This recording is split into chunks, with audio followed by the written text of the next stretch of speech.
Hello, good morning, and welcome to the Good Morning Education Show. My name is Rotimi Itaya, and I'm actually on the streets of Lagos, and we're streaming live from Lagos to Nigeria to West Africa to the entire world. And it's such a delight to have you here this morning. Please do let us know where you're connecting with us from, and also do let us know your thoughts and comments. Ask your questions on the conversation today. And please do not hesitate to contribute as well. We believe that we're going to have a great time together today. We're going to spend some time together to share, to learn, and to do all that we continue to do on the show. It's the Good Morning Education Show, and of course, it's always a great morning.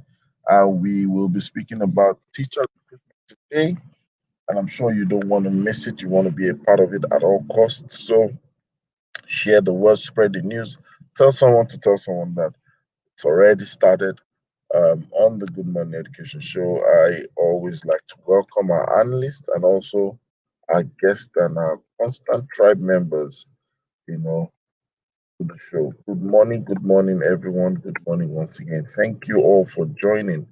We are dealing with something very special and important today. Let's talk about it.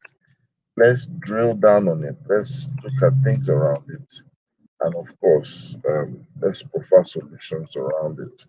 And of course, as we have the conversation today, we will be experiencing so many angles of this, diverse angles of this. Currently, I believe that we already have, Fee saying, good morning.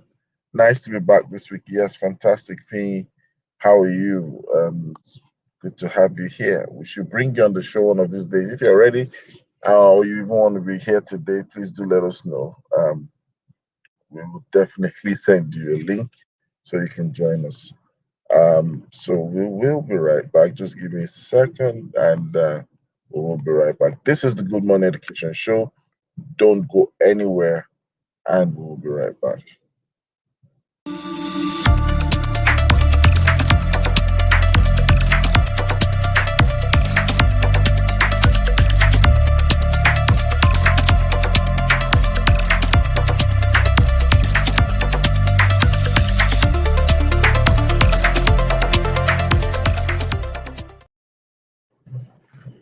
So welcome back to the Good Morning Education Show. And once again, my name is Rotimi Eitayo, and we're having a different look today. I'm not going to be sitting in the studios because I've decided to sit in the car and have this conversation with you this morning.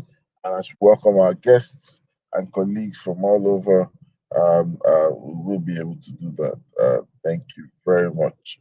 Okay. So like I said, we're going to be having a wonderful topic today. We're talking about teacher recruitment. Teacher recruitment, and I believe that is something that is paramount, very important in our conversation today. A lot of people have had conversations around that. I've had conversations, I've had reports, I've had concerns, but today we're going to be talking about teacher recruitment. So if you have questions, please do not hesitate to ask your questions. Let us know your thoughts about it. I'm going to start all the same, and we will have questions also. So I'm saying hello to Svi, and let's get started. So when we talk about teacher recruitment, many things will definitely come to mind. And because of the show today, it will be nice for us to understand the process, when it comes to teacher recruitment, what the process should be. And then we talk about profiling. That's the in the recruitment level or the recruitment stage. We talk about profiling. We talk about the purpose. We talk about the process profiling. We need to talk about also the placement. So our focus today, we'll pick one by one, and then we'll try to get to dwell on it. When it comes to recruitment, um, let's start with process. Step one. What processes And many people have had different school of thoughts, especially when it comes to process. Um, People have thought about it from the angle of, okay, they need to um, they need to have probably a particular kind of staff or particular kind of teacher, a particular subject matter expert in a particular area. But the process of getting sometimes seems to be where the flaw starts from. A lot of people um, are used to the open process, right? Where you send out an information about what you want, and then everybody begins to send information back to you, and then you call out probably on the open stretch.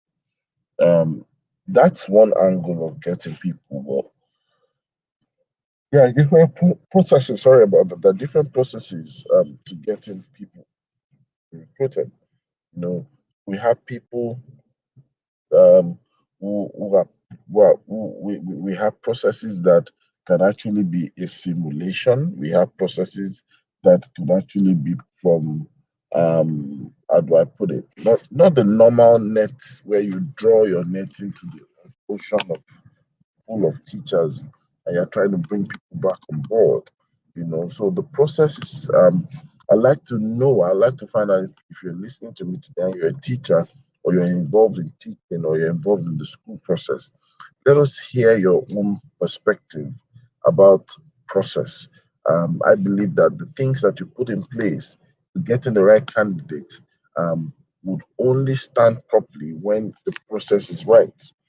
Um, that's one important thing. And then, of course, when we do it as well, we'll also understand that processes is one. The other aspect is not just processes. We want to look at it from the angle of the profiling. So a lot of candidates need to undergo profiling, or better still, the one driving the process must also take into cognizance the fact that profiling is very critical. When we talk about profiling, you need to understand that profiling, you are looking at it from the area of skill, assessment of skill. You're looking at it from the area of alignment. You're looking at it from the area of matching concept, more or less. Does this person fit into the brand? Does this person resonate with what we represent? You're looking at it in terms of career path. Looking at it from career pathing. You're looking at it from um, you're looking at it from all these angles. Really, it helps us to look at it, and then you're able to say, okay, I am fixing the process. The process is going to be thorough. I am looking at the process. The process is going to be a bit defined. And then I begin to look at the place of profiling. Now, as I begin to profile the candidate, I begin to look at it from the angle of if this candidate is right, if this candidate is fit for the job. You see, sometimes a lot of people just get to dust up their CVs, and they just think about the placing of, oh, the position available, but they don't think about it from the angle of profiling. Every employer, or better still, most employer would also want to know that the person they are bringing in is someone that fits in. All right, let me welcome Ifyok to the stream. Ifyok, good morning. How are you today? Hello, good morning. I'm fine, thank you. How are you? I'm very well, thank you. Okay, sorry I came in late. I had a class, so Oh, you had a class. All right. How was the class? it was good. It was productive, so I'm happy. Fantastic. So we're talking about teacher recruitment today on the Good Morning Education Show. And I was just sharing with everyone, just to kind of give them a background information about recruitment and the focus that normally should go into it, either for the people who will be um, organizing or championing the process, or better still, for the candidates, who will likely be involved in some recruitment process or the other. And I said that there are three things that really must come to bear. Number one is that there must be an understanding or a redefinition of the recruitment process. The recruitment process must be clear. It's not everyone that comes in through the general throw in your net, bring Yeah. everybody. Mm-hmm. Sometimes people do what we call headhunting, and that's Yeah. part of the process, where you look out for certain kind of skill set, certain kind of people at a particular point in time, as opposed to trying to make a big sample space. And then we Yeah. talked about the place of profiling that. So when the process is sorted or is still being sorted, we need to understand in recruitment of teachers, profiling takes place. So it's not enough to be able to say I'm a candidate for X position, I'm a candidate for X subject. You will be profiled. Your profiling might go beyond what you do naturally as a teacher. You might look at your skill, your persona, your values, a lot of things. Yeah, the Then soft. there's Those are. So those are like the soft skills that do not necessarily have anything to do with your area of delivery, with your subject delivery.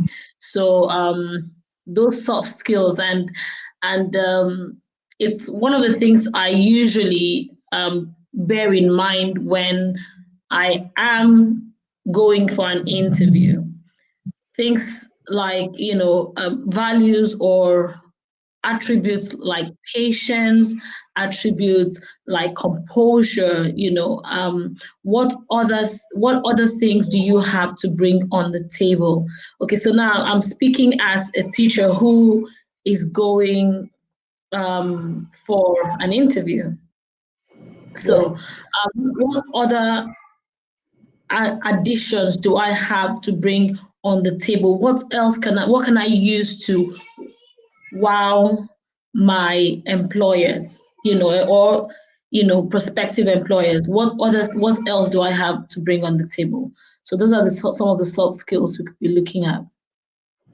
yeah. um okay. Yeah, carry on. That's All right, fantastic. so one of the okay, I cannot keep calm. I cannot keep calm. I cannot keep calm. Oh my goodness. I see your Ah, face. For real? Like for real? I can see the face. for real, live and direct. Oh my goodness. It's so good to see you. Good morning, good morning. Good morning. Good morning. Prophet Jude, how are you Good today? morning, Mr. Rotimi. Good morning. Good Can morning, I just internet. can I just say happy birthday? Ah, okay. Happy Happy birthday. birthday to you. Happy Thank you, birthday thank to you. you. Yeah, you're welcome. A new year for me. How come? I'm How sh- come? How come you? If you beat me to it. Oh, that's what the ladies do. That's what the yeah, ladies very good at do. it. At least I did not send you a happy birthday message at 12 a.m. or, So okay. welcome, Welcome, Titi. welcome, TT. Hi, Titi. Good morning. Good morning. Good morning, everyone. Good morning. How are we doing this morning? We're doing good. Okay. I hope Welcome, you had a TT. nice weekend. Yeah, Good that morning, Friday was a Yeah. TT. blast, right? You Yeah, said The it what, was Titi? Friday, What did you say? awesome. I said it was awesome. yeah, the Friday, yes. Okay, so Okay. we're talking about teacher recruitment today, and Okay. just as we started, we're talking about some three elements that really people should be aware of, from the candidate perspective, and also from the person recruiting or the people recruiting. So we're trying to expatiate on that. That there are processes involved in teacher recruitment, and it's not always one process, like one size fits all. It can be different ways. Headhunting is a possible way. The direct open invitation for people to apply is another. And of course, there's the working aspect of it. We talked about the profiling of candidates as well. candidates must realize, teachers must realize that profiling is also done by the assessor. You know, we look at who is the right fit and all those things. And then there's the place of the placement, you know, probably at the point of successful completion or successful shortlisting. Placement is another aspect of teacher recruitment. So what are your thoughts, guys, on teacher recruitment? What would you say is important? And how do you see it in the situation of the now? How do we look at and go about the place of teacher? It'll be good to hear from if you can Jude first.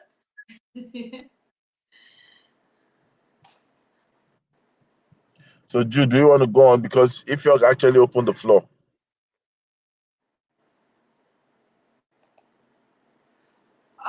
Can we hear Jude? Okay. Can you hear me? Yes. Yes, we can hear you. Okay. So recruitment or teachers profiling actually is very, very important step in getting talent into the system, right? Because sometimes there are too much focus in the academics and the certificates and all that, but the real personality might not even suffice. Are you getting it? So I've seen situations where the recruiter are just so focused on certification that they miss the person of that teacher in terms of what is required for that teacher to be a person or a human being, and it's all about certificates. And at the end of it, you still find even the most qualified teachers in terms of paperwork and all that, they are still defaulting in terms of what they bring to the table, right? And it's because at the point of entry, the recruiter or whoever is the interviewer also were not also focused on the person of that teacher. So it mostly happens in societies like this where if it's not this certificate is not that certificate, if it's not on point on to the latter, it might not be considered as qualified, or that person cannot be considered as a qualified teacher. But most of the time, you see, whatever you do to the class, there's the part of professionalism and there's the part of the person of that teacher that plays a bigger role in actually making the whole teaching and learning process seamless. So that's my brief take on it. Okay, fantastic.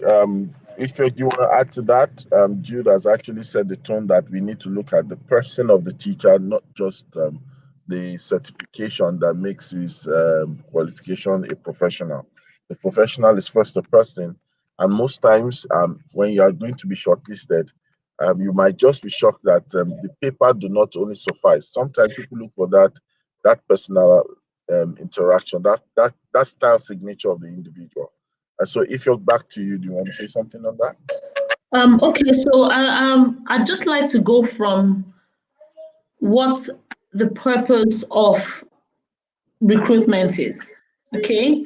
And it's basically to get people into the system, high quality or high caliber people that can give both quality teaching. So you want to look at when you're recruiting, you want to look at both quantity and quality.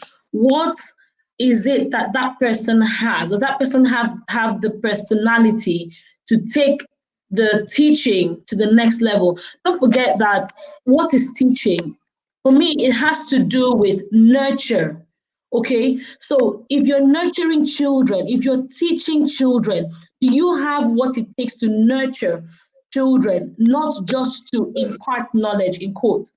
So there has to be that extra as a teacher. You need to be able to have skills of compassion. You need to have enthusiasm. How do you motivate your children? It goes beyond what you have in your head. You may have, book knowledge, but how are you able to transfer that book knowledge in such a way that the children or the children you're teaching feel not just that you're teaching them, but that you're loving them for who they are. You're not just interested in getting their grades up, but you're interested in getting their hearts up. So, as a recruiter, what I would, advise, or what I would suggest is go beyond the books, go beyond what you see on the CV, and engage with the person. And I usually support, trial periods where you see how does that teacher interact, how what's the personality. So it's the personality that will take you beyond what you can impart on children. I like I That's just like I like what you said about the trial period.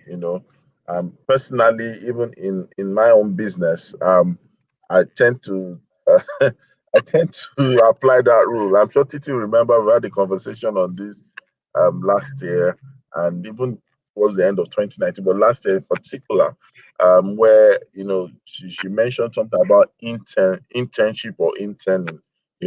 Sometimes we're so pressed to put people in roles that we fail to realize that some people look big and great on certificate. Some people have rehearsed that exercise of recruitment interview, that if you were to judge people by the interview experience, right, you feel like you're there. There are times you get a shocker that the post-interview experience and the interview experience gap is so wide. And you'll be like, is that not the same person that came I've had several shockers. And also, I don't know if it's something that's happened to you, that the person you met during the interview and the person you are now bringing on, but the same person, but different realities. Some people. I had a personal one that really was painful last year. I felt okay, I had some project that I needed to put people on, and I asked the person, and he was telling me why he even left the other place and why they saw him as a great person. He was rehearsing a story of someone he would love to be, not someone who he was. So by the time I brought him on board, content he cannot do, social media zero, all those things zero, and it's in his CV was littered as an expert, not even good, proficiency 80%. And this thing to compose new happy new month message, he can't compose. Can you imagine? Anyway, this is a long story. Titi, over to you.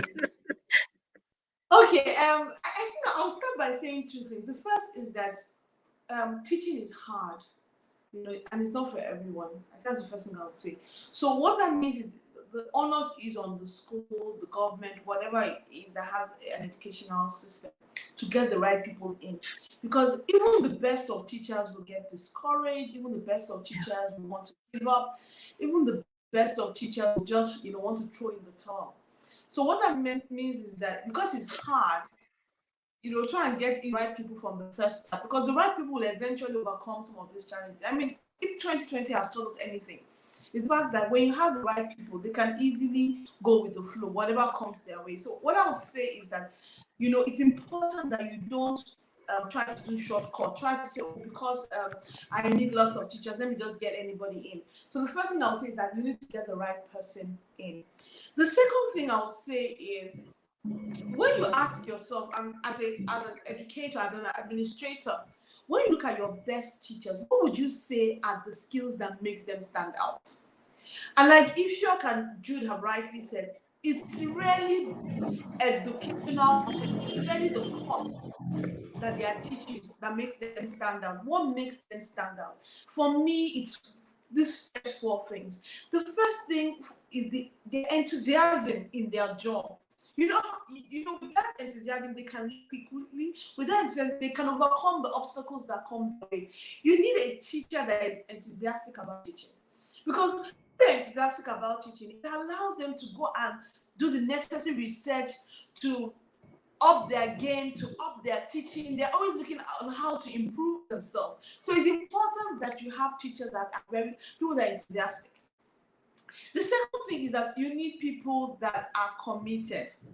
You know, people that would not, this was not what I really wanted, so I'm just passing through my bus stop. You know, when I get to my other bus stop, you know, I'm just, when I see another bus, I'll just jump on it and go. So people with those two things, you know, a lot of it is personality, and that's what I'm saying. People with those two things can really change. So look at what happened. Technology wasn't a big thing in education last year. Suddenly it was a big thing. But if you have an enthusiastic teacher, if you have a committed teacher, you see them go to go and quickly upskill, you know, because they want to bring back all those things there back to the class. So that, you know, enthusiasm, that commitment, that passion, those things are very important. That continuous learning. A lot of teachers you meet today, they're just happy where they are, you know, the same old, the same. But things have changed. The boat has sailed. They need to learn how to embrace technology. They need to learn flip, you know, how to do flip learning. They need to learn how to use technology, Zoom, all those things. So it's someone that is prone to wanting to learn all the time. It doesn't feel that they've arrived. You know, doesn't, because remember what we've been talking about all along, that learning is going from a teacher-led to a student-led. So if someone was a teacher-led, suddenly realize that the world is changing, a person that is into continuous learning will say, what do I need to do? How do I need to be? So before we start talking about the, you know, all the other academic things, I think it's important that we look a lot about personality, which is why that beyond looking at their qualifications, you need to profile. You need to do some personality tests to see, do these people have some of these important skills beyond the academics? And then I like what Rotimi was trying to say is, in a lot of recruitment, even in the world, they try to put you in the scenario. So if you've done the recruitment where you've done the initial talk, the initial shortlisting and all that, before you make that final decision, why not throw the person in a class? So have a day whereby, you know, it's a recruitment day, and then the teacher comes and then just give them a practical thing to do. So let them come teach a class, you know, so that you can then even begin to see before you make that decision. And then even when you then recruit them, put them on a 3 months, 2 months, whatever, you know, probation before making it permanent. Because it's important you get it right. I know, you know, some parents complain, oh, they're always changing teachers. I don't like, you know, that's some of the things that parents look out for when they're selecting a school. That they don't want today is Mrs. Ayamu in a 1 year term. First term is Mrs. Ayamu teaching them as class teacher. Second term is Mrs. Abu. Third term is Mrs. Olayinka. You know, it also doesn't help the student, because there's that initial bonding that needs to happen before you really can bring out the best in teachers. So it's important that you get the right people there, right people that are committed, right people that will also stay. Once we do that as the school, we also need to ensure that the school is a good environment. Because let's be honest, what gets round? So if your school is toxic, you know, it'll only be a matter of time where people will jump ship.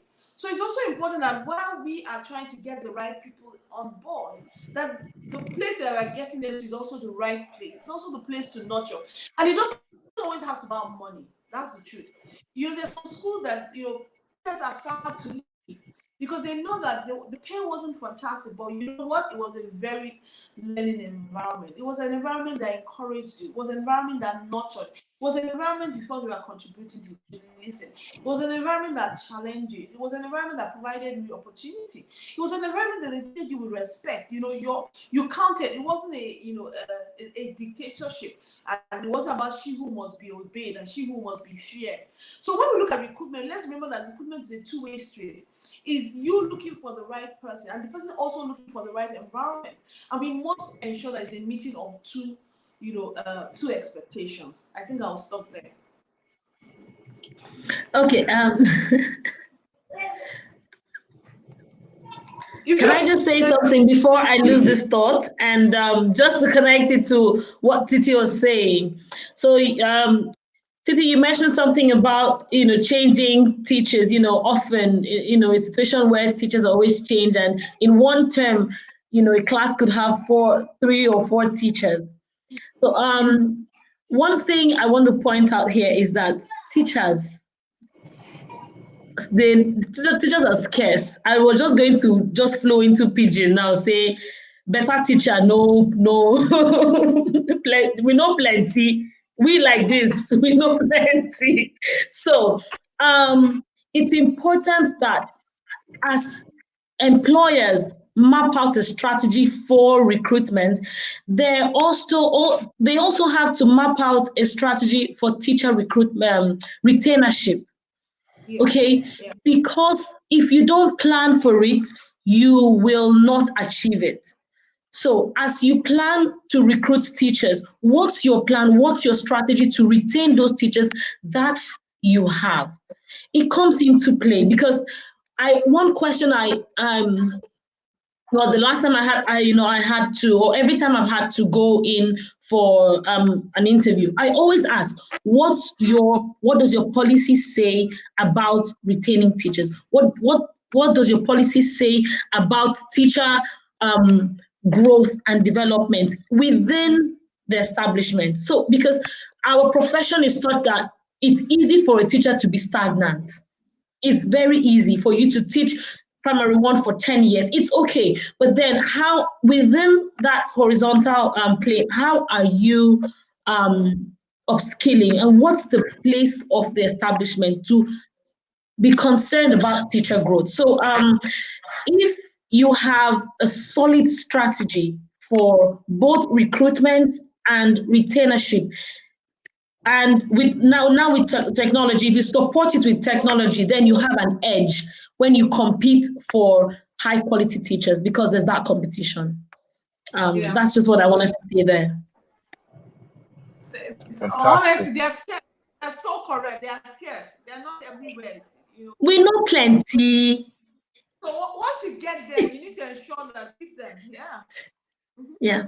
Yeah. Welcome.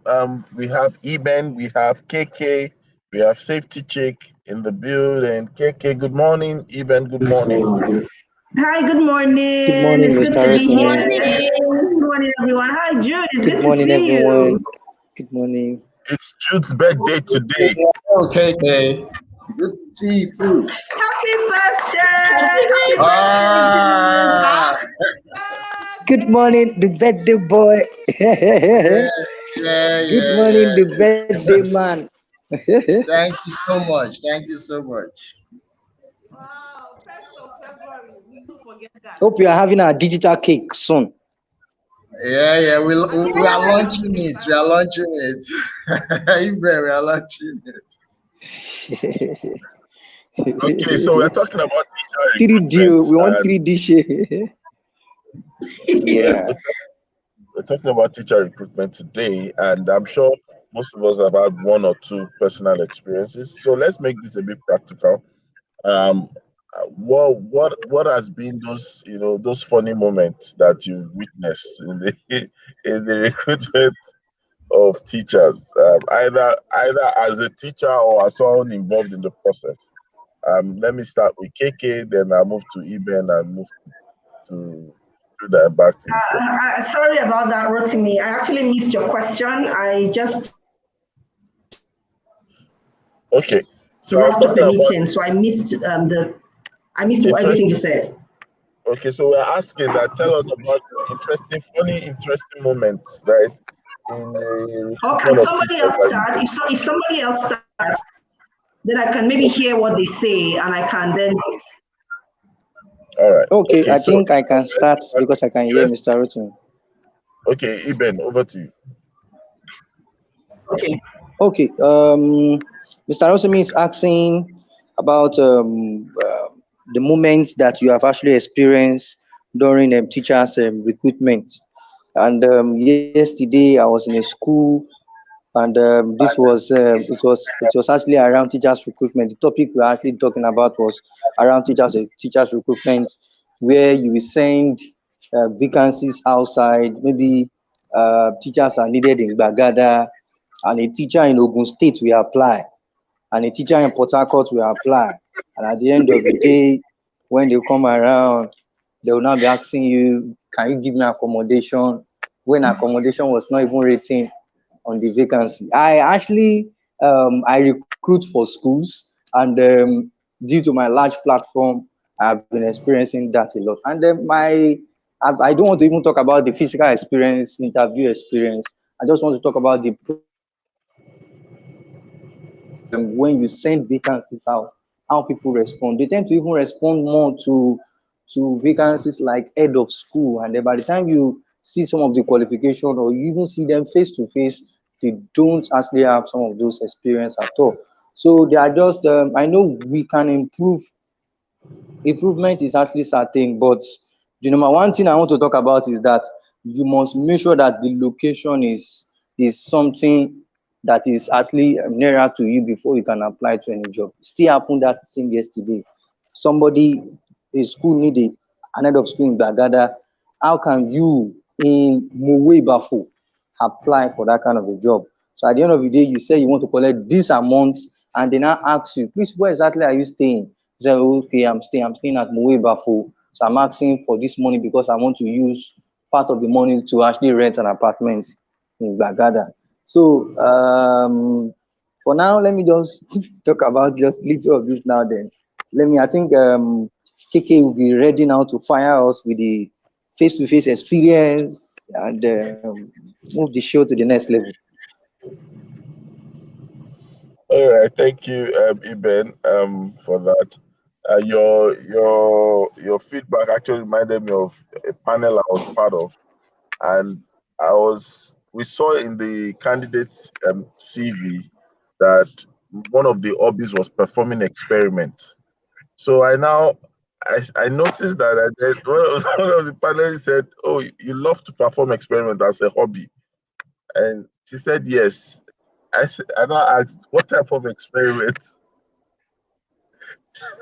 You would not believe that she did not realize that that was in that CV. She was just saying yes, no, and everything. So we're asking, okay, so what type of experiment do you like to perform as your hobby? We're very interested in that. And she kept on, she actually picked the CV from us and looked at the CV again. That no, she cannot tell us the kind of experiment she was performing.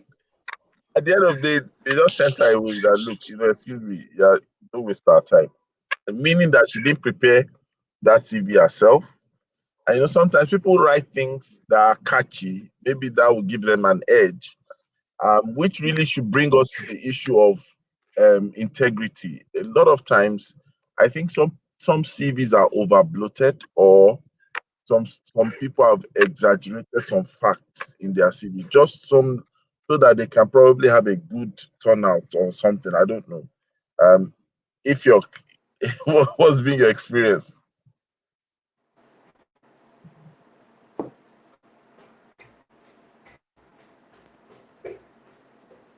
If you're your audio.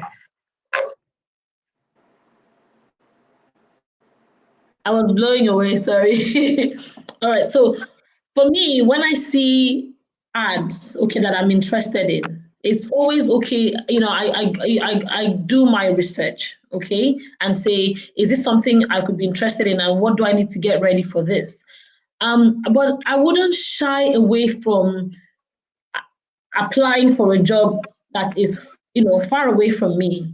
There might be those opportunities, even though it has not been stated in the requirements.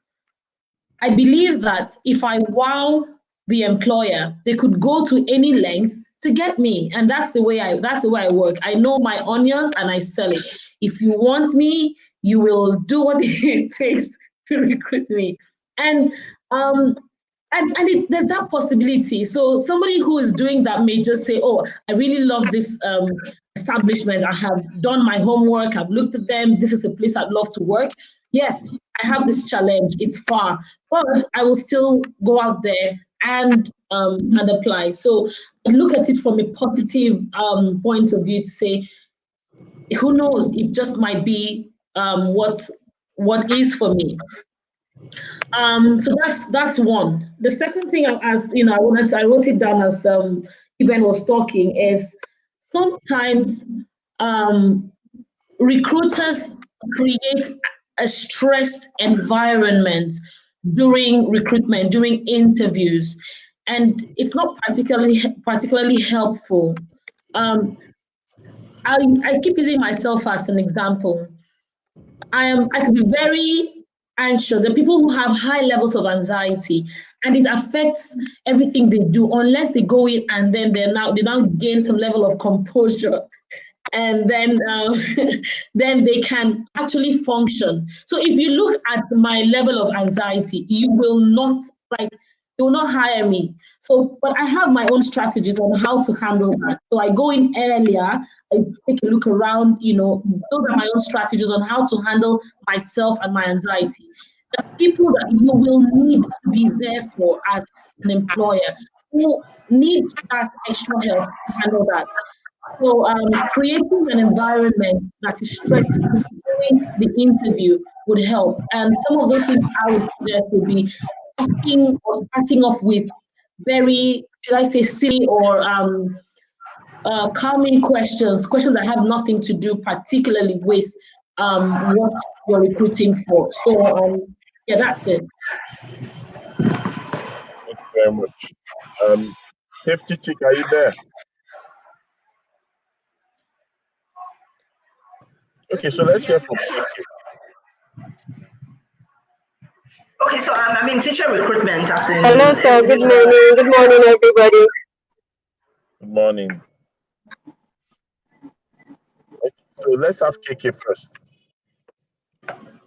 Yeah, so recruitment is critical. It's very important because the reality is you can't do the work by yourself. So you must be very careful about your recruitment processes. And something I always advise, and it's what I do myself, is we not just put out, when we're recruiting, we have a set of values that we need to see. Of course, certifications are important. Experience usually is something that we put above the certifications because that for us is important. Then teachability of the person that we are hiring. And now how can you even find that out really in an interview process? As Ifyok said, is asking the right questions. So questions in a very calm manner. Sometimes we stage it. We have somebody walk in and they come and I say, see what's going on. And then we're like, goodness, how should we handle this? I'll ask the person, what do you think? What's your opinion? And it's like a joke. It's like we're laughing and playing, and the person would respond, what do we want to see? How do you think on your feet? How innovative are you? So all of those values, that's what we are measuring with that kind of scenario planning. Now, the reality is the CV is important. The CV gets you through the door, right? But I say to people, your CV is like your address. And that's what your recruiter sees, like the way you dress. But your voice is your cover letter. Your voice is your cover letter, and that's the first time you're speaking to your recruiter. So it's really important that when people are sending out those CVs, they actually they speak right through their cover letters. A lot of times that's lacking. For us, for example, sometimes if you just attach a CV with no cover letter, sometimes we don't respond to it because we believe in protocol. And for you to be a teacher, there's certain things in formal writing that you should have learned. And so why can't you put them into practice when you're actually applying for a job. So during the recruitment process, we have steps to it. The first one is that we have a chat. So, and it could all happen in the same day. We have a chat with you, just gist, laugh, find out how you're doing, tell us something about you that is not on your CV. Again, we're trying to see how will this person merge within the system? How comfortable are you if you're in a parent meeting and you've never met these parents before? So those are the things that we're trying to measure with seemingly almost unimportant things that we're doing. And as Ifyok said, we honestly try and make people comfortable. But I notice that people always come to an interview with a certain degree of anxiety. So there's nothing that you can really do about that part. But again, we try and mix it up. Sometimes the person is at the head of the table. Sometimes the person is right in the middle with everybody else. But we just try and mix it up and make it a comfortable environment. There was once I said to a lady, I said, look, the way you are behaving guarantees that you will not get this job. So just relax. The worst that can happen is that you go out the same way you came in without a job. So relax. So yeah, it is important that we put people at ease. The CV is important.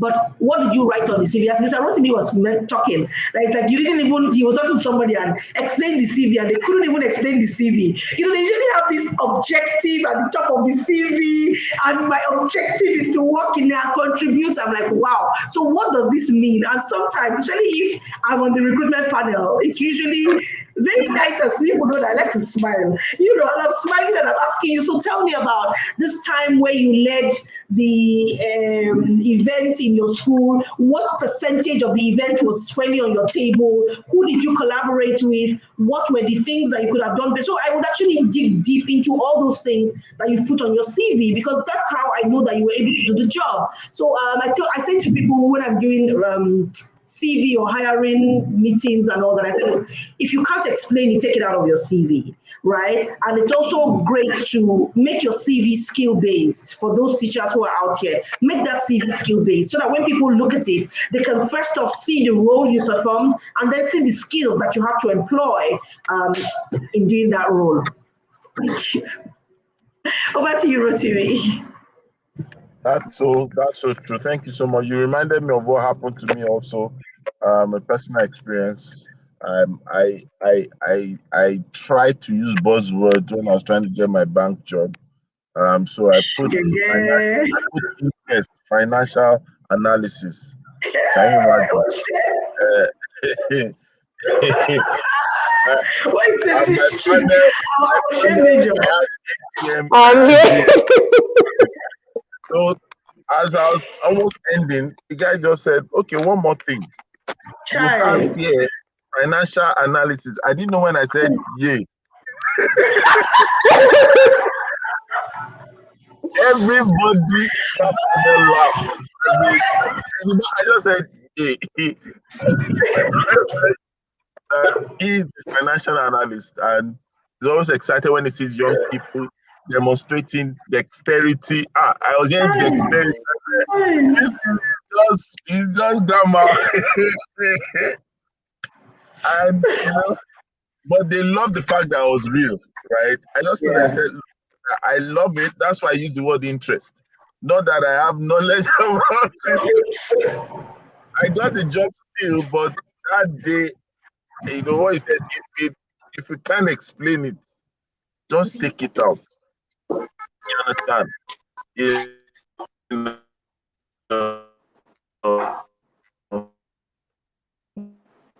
So don't put something you can explain. Don't put something you can explain. Pretty, you want to say something? This is your area now. This is your domain. Is Safety Chick there? You know, Safety Chick hasn't said anything. I don't know if she's.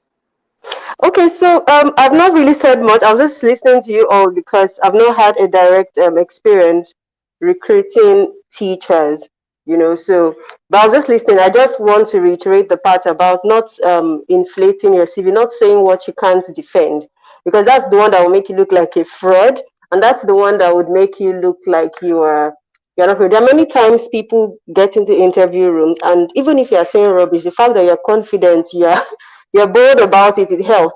But when you now look unprepared, you don't even know what exactly you're talking about, you're not able to type, then it shows that you didn't even do your own research, you didn't even prepare. So I'd just like to, and then there was something else Ifyok spoke about, the part about, I had laughed in the comment section saying the people Eben was talking about that were applying for positions out of their reach and out of location where they had faith.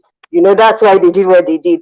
Now that was me being silly and joking, but the truth is, even if you want to apply for something out of your reach, nobody will say you shouldn't apply. But if you are going to do that, then you must have the courage to learn what you need to learn before you show up at that interview, so that they can clearly see that, okay, maybe in your documentation, you do not have all the necessary stuff, but you're able to demonstrate the competence. And that is the place we should be going to now. It's not enough to have all the certifications, all the knowledge. You should be able to demonstrate competence. It has to be seen somehow.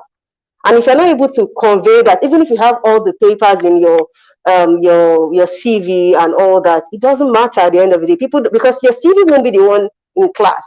It won't be the one doing the work. It is you, the individual, that would have to do it. So it's really important that you demonstrate the competence during the recruitment process. Okay, thank you so much. So this quick question, and I'd like Titi to start with it. The question of connection. You know someone. A lot of times people want to apply to a job and they don't want to apply based on equity or merit. What's your take on that? Because a lot of times people don't get to to step also on what safety said. They don't get prepared. So I know Titi now. Titi help me influence this to talk to them. I know Keke, I saw you on the Good Morning Education show now. You know, a lot of time people feel bad when they don't get the access that they have to maybe manipulate the process. Could you say something about that, Titi? I think the first thing I would say is that for everybody that is looking for a job, looking for opportunity, you need to ensure that you already have what it takes to do the job.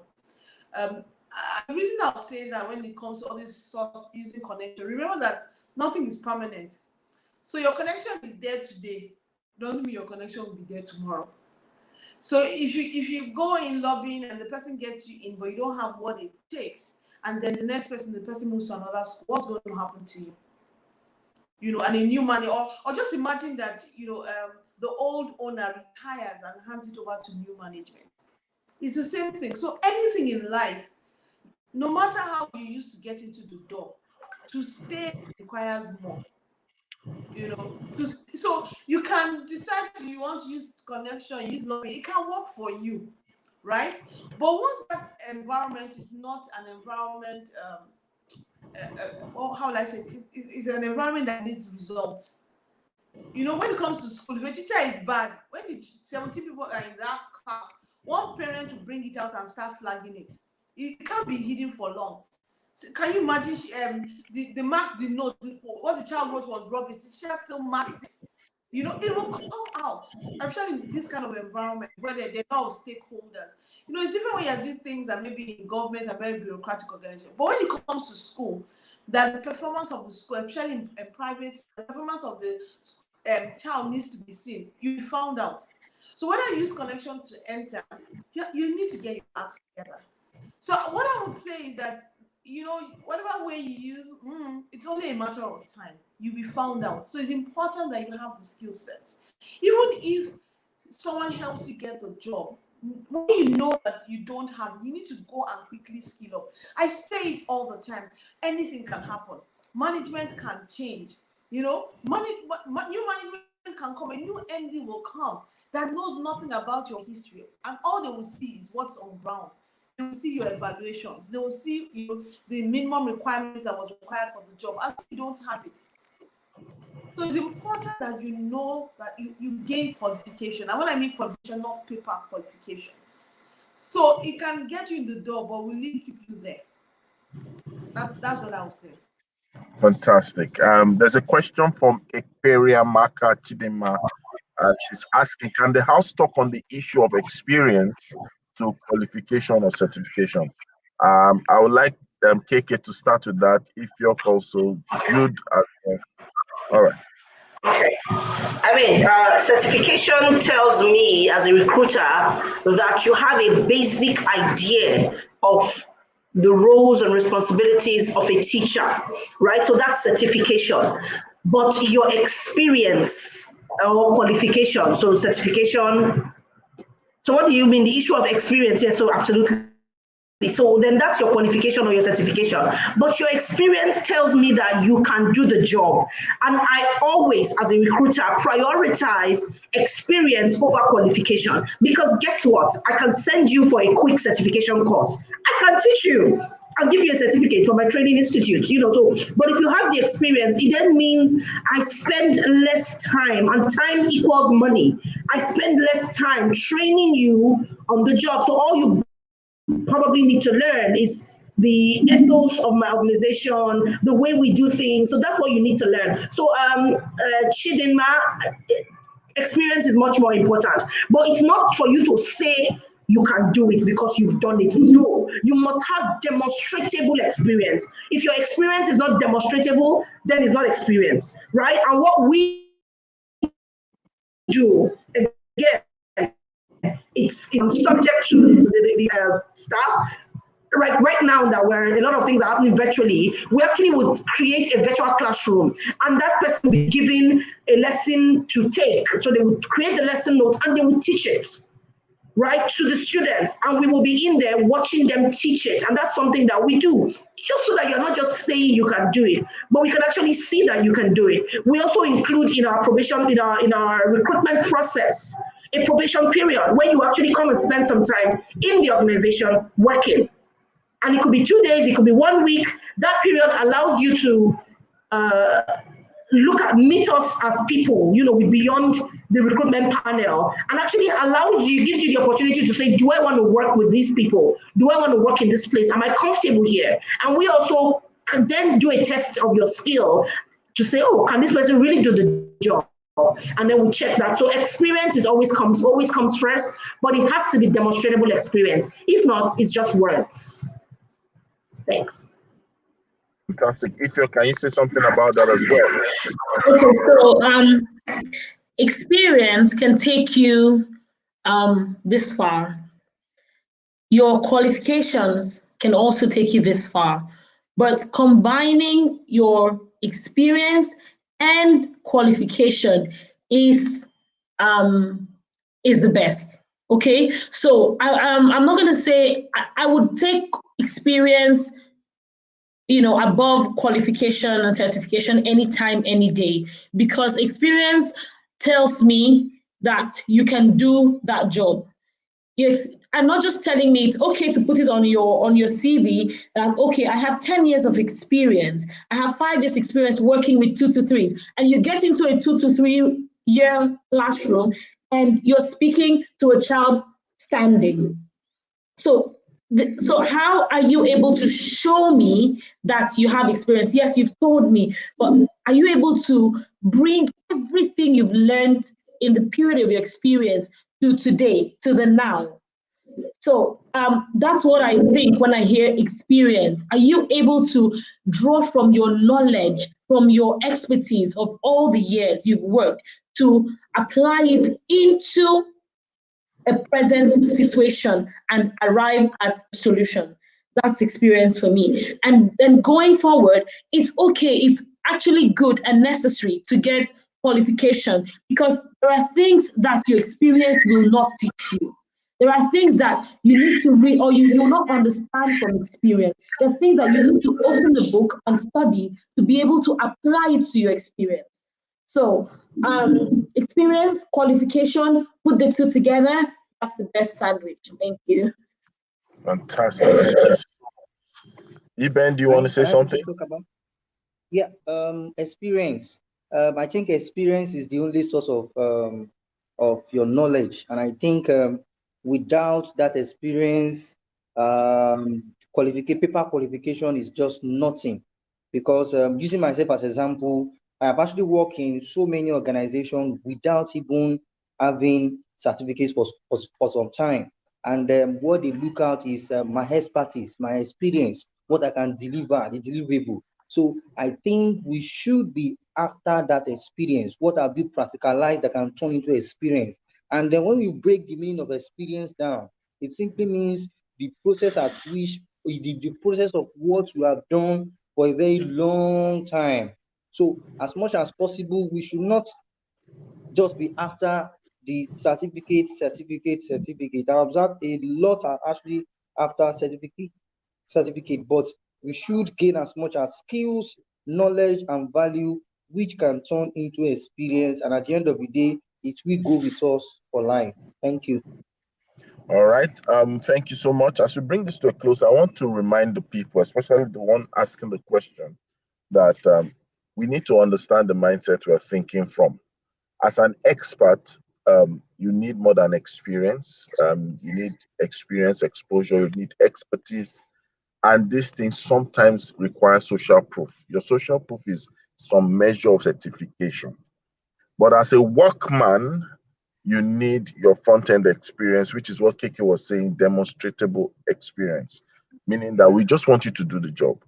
But then as you treat your identity with importance, see, your experience is not something that has a voice, except when we experience you, when you're already in. the thing that makes a gateway for you, just like your CV is a certificate in a way, you need to make sure that for every experience you've garnered over the years, some measure of certification or some measure of pre-qualification or professional qualification should help cement the identity. Because a lot of times, what experience on a high road, but then when you're on the high road, you need to understand there's a speed limit. You can't be on the fast lane and you're driving slow. Therefore, when you are getting to the committee of things that matter, imagine you are brought to government, you are brought to people based on the experience we've heard about you. Now you are now meant to put your qualification down, and then you say, look, this thing is just in the mix. Do you get what I'm trying to say? You know, even in the faith arena, you find out that with all experience, right, there's an expertise that is put to bear, which is what the book of the Bible, right? There's a reference point. You understand? So every teacher, every professional, every educator must ensure that as you grow with experience, you must cement it. It's something that helps your identity. How do I know if your is an early years expert? It's not just because if your has experience, if you must show something that pre-qualifies her. The first primary pre-qualification is certification or qualification. You know, you go to formal education. The secondary kind of certification and qualification is when you have social proof. So when I look at KK, even if KK doesn't tell me our degrees, even if KK only has SSC, but KK has written books, KK has courses, all these things, they are called social proof. They are certification of some sort. Are you getting me? When I look at platforms are also tertiary certifications where you are able to say, I have garnered a proof of work. So when I look at your articles, I look at your blog, I can measure that and weigh it with an average qualification if you are done for a diploma, if you are done for a short course, if you are done for a master's, if you are done for advert. So if you don't have a formal primary certification, make sure you have a secondary level of certification. If you don't have that, make sure you have a tertiary level, because that is what the world will use to seek you out. Listen, I'm sure KK will agree with you, and Ifyok will agree with me, and Iben will agree with me. There are times people will read about you and they say, I have been following your works, not your CV. And then they reach out to connect with you. What is that? That's certification and qualification. I've had most of my international speaking engagement, the one in India, the first one in Spain, all those places. Guess what happened? They wrote to me and said, we've been following your works.